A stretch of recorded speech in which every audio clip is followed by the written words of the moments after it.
సింధూర్పై ఏర్పాటైన అఖిలపక్ష ఎంపీల బృందంతో ప్రధాని మోదీ భేటీ కానున్నారు. ఢిల్లీలోని తన నివాసంలో సాయంత్రం ఎంపీల ప్రతినిధులతో సమావేశమవుతారు. పర్యటన వివరాలను వారు మోదీకి వివరించనున్నారు.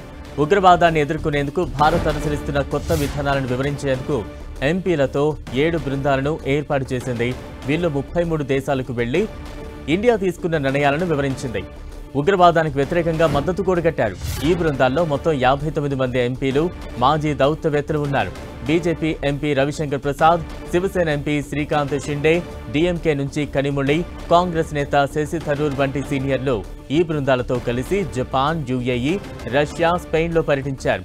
వీరు పాకిస్తాన్ను ఎఫ్టీఎఫ్ గ్రే జాబితాలో చేర్చాలని కోరారు. ఈ పర్యటన ఫలితాలు, అంతర్జాతీయ స్పందనలపై ప్రధాని మోదీకి నివేదిక అందించనున్నారు.